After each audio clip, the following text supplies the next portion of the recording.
This is a reading from the Notebooks by Maria Valtorta from 1943, June the 2nd.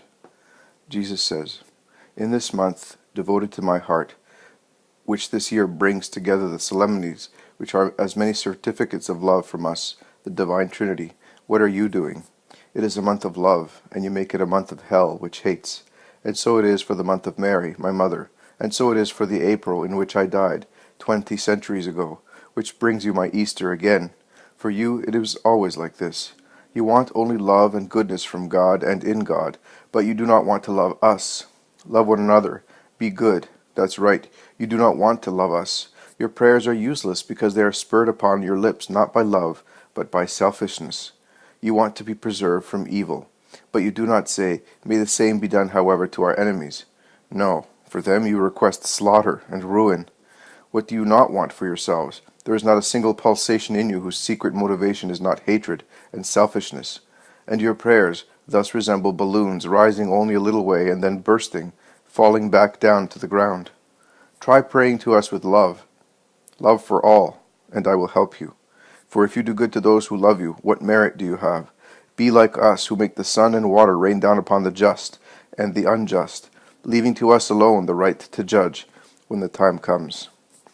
The law and the word are always the same, always what they are, children who do not love us. 20 centuries are nothing in the face of the eternal truths. I, the Word, did not come to change the law, not even I, who am the Word, and you have changed it. For upon my law and my word you have superimposed your foolish words, your blind and cruel laws.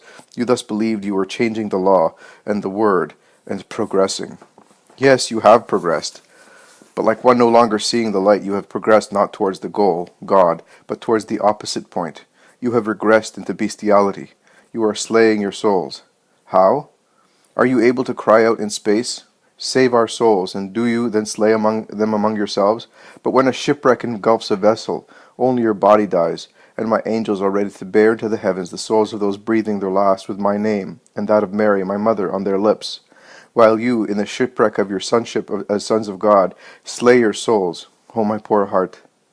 I am speaking with you, Maria, who knows what it means to be unloved, offended, not recognized, and betrayed, and have suffered on this account to the point of becoming ill. You can understand my torment by comparing it to yours. Unappreciated love is a torment, and mine is an infinite love, limitlessly unappreciated.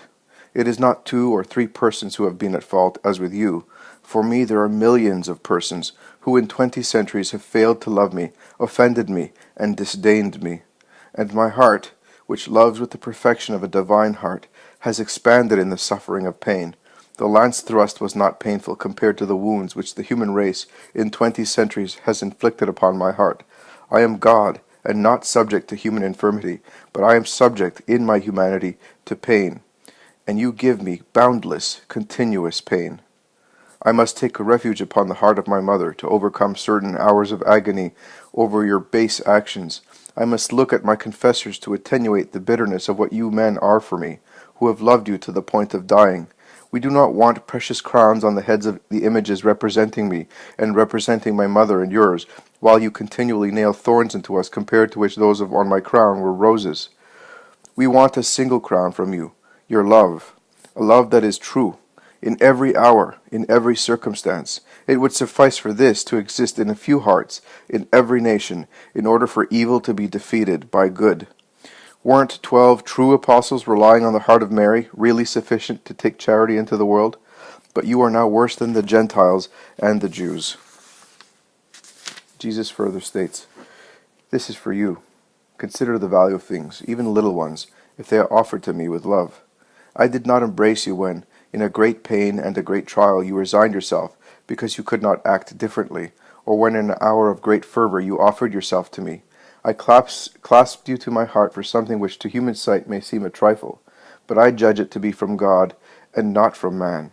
Your spontaneously devoting to me that suffering, without my speaking or any external agents exerting pressure on you, moved me, spurring me to reward you at once. You know how. Always remember and always be docile to my will, which you must see in all things, even the most minute ones, and which you must always consider to be moved by a desire for your good. You must be like grass in bloom, which bends and rises at each breath of love, for my will is love, and in you everything must respond to this love of mine with love. The gaze with which you observe your fellow must also be a gaze of love, always. In that way, even a simple gaze will merit a caress from me for you. Do not judge anything to be despicable in regard to the supernatural. Life is made up of ordinary things, which, however, when covered with love, become sublime. My mother was just as great and worthy of the angel's admiration at the moment of her fiat as when, leaving the contemplation of the highest mysteries and meditation on the pain which would wound her by the way of her child, she devoted herself to a woman's humble tasks, lovingly washing my diapers, lovingly cooking food for her husband, lovingly tidying up the house, and lovingly listening to her neighbor's needs. Love is always prompt, docile, sweet, cheerful, generous, and patient. And it is love which opens the heavens, and brings down our Trinity from them, which comes into hearts not only with all its splendor, but also with all its tenderness. I want to lead you to be more flexible, softer, and stronger than a silk mattress. If I want to jest with you, if I want to show that I am the king, the master, you must not object, complain, or pout. If after having kept you for years in a bed, I wanted to pull you out of it, what cause would there be for surprise? I would be free to do so, and you would have to be generous in pronouncing the fiat for healing, as you were in pronouncing the fiat for infirmity. I healed your soul. I could heal your body, which remains less paralyzed than your poor soul once was, and you would have to thank me for it, even if healing means postponing the encounter between me and you in paradise, and the danger of living in the world, and giving back your gift. If I did so, I would have my purposes, and you, to please me, would have to remain joyful, as you are now. What is honey made of? Of the juice of many flowers. What is perfection made of? Of the fruit of 1,000 sacrifices. A bee that wanted to nourish itself on just one flower would make only a little honey, which was nauseating. Another that mixes the juice of very sweet flowers with that of other bitterish ones, the juice of flowers with a delicate savor, with that of flowers with a pungent aroma, produces abundant and healthy honey. So it happens with the soul. You must get used to seeing in all things your Jesus, who preordains them for your good, and you must make use of them all to progress. Look, in order not to err, you must act in this way. Are you looking at your fellow? Consider that you are looking at me. Are you speaking to your fellow? Consider that you are speaking with me. Are you doing some favor, some job for your fellow? Consider that it is I who have asked for it. Then you will progress. Woe to anyone stopping to reflect on who he is, directing his gaze, word, and action to. He would very seldom speak, look, and act with that charity which makes your actions acceptable to me. On the earth I did everything, thinking of my Father, and of your redemption. Do everything thinking of me, and of the redemption of sinners. It is not enough to be resigned when I impose it upon you, taking away from you what I judge to be appropriate to take away from you for your good. You must drink and nourish yourself jubilantly from all the chalices I offer you, running to meet them, blessing love both when it proffers them to you and when it removes them from you. Indeed, asking me to give them to you, to keep me from drinking them when they are bitter.